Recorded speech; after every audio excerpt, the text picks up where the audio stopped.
शासन मांगा गया और भगवान को वनवास दे दिया, और भगवान जा रहे हैं, वैदेही भी जा रही। मैं आपके पास आज्ञा लेने आया हूँ। बोलो माँ, मुझे क्या आज्ञा है?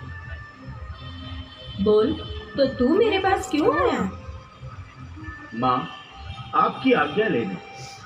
राम और सीता यदि वन में जाते हैं तो तुम्हारा अवध में कोई काम नहीं लखन।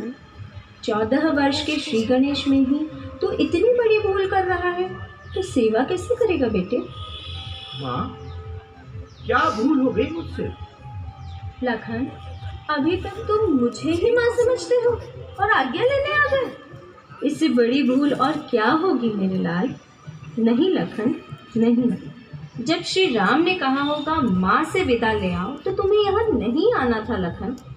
वहीं सीता जी के चरणों में प्रणाम करके वन को चले जाते तो मैं समझ लेती तूने माँ को सही रूप में पहचान लिया, पर तू मेरे पास चला आया। लगता है तेरी दृष्टि में कुछ कमी है। अरे, तेरी माँ तो सीता जी ही है। लखना, तूने ये क्या किया बेटे?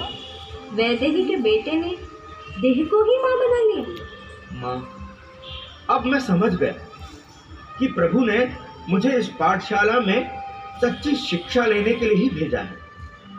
मैं 14 वर्ष के लिए साथ में जाना चाहता था। प्रभु ने मानो कहा कि माँ से पहले उपासना की दीक्षा तो ले लो, तब तुम समझ जाओगे कि सच्चे अर्थों में समर्पण और सेवा क्या है।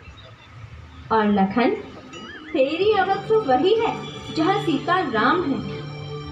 वही दिन होता है जहाँ सूर्य होता है।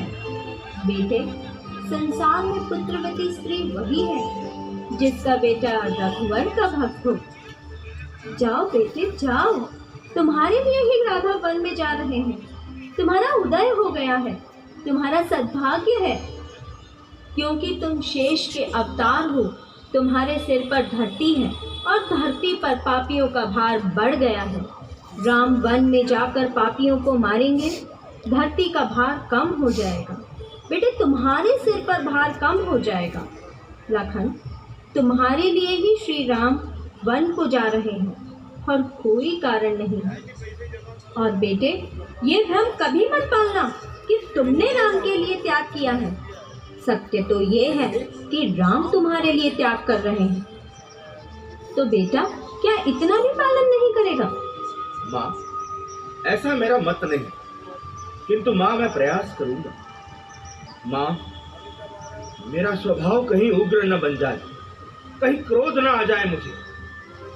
पर माँ, क्रोध मुझे अपने लिए नहीं, मेरी जानकी माँ और श्री राम पर दुख आए तो मुझे क्रोध होगा ही। माँ, मैं सहन नहीं कर पाऊंगा। अतः माँ, मैं कभी कभी आवेश में आ जाऊं तो ये आपने बहुत बड़ी बात कह दी। सपने में भी दोष नहीं। बेटा, मुझे तो तेरा वचन चाहिए।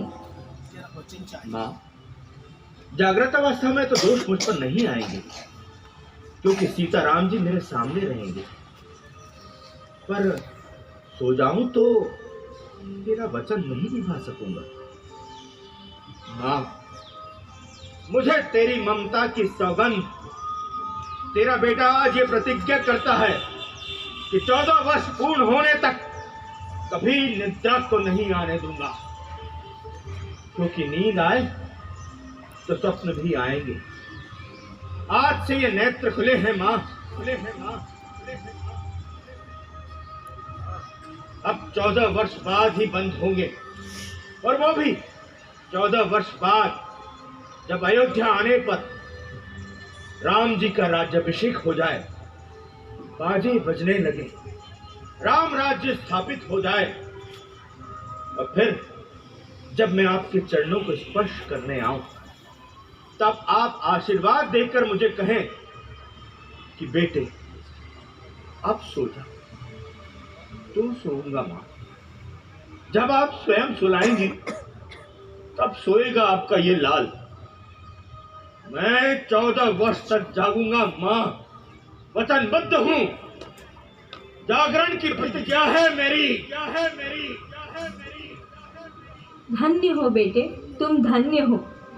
लखन, राम ब्रह्म है, भूलना मत। मन वचन कर्म से इनके चरणों में प्रीत लगाए रहना बेटे। तेरी राम भक्ति सफल हो, तेरी राम भक्ति सफल हो बेटे। बेटे, भले ही संसार के चिंतक लोग मुझे कठोर कहें, किंतु मैं कठोर बनके तुम्हें एक वाक्य कह रही हूँ। क्या माँ? कोई माँ ऐसा नहीं सोचती बेटे। कैसा नहीं सोच सकती माँ?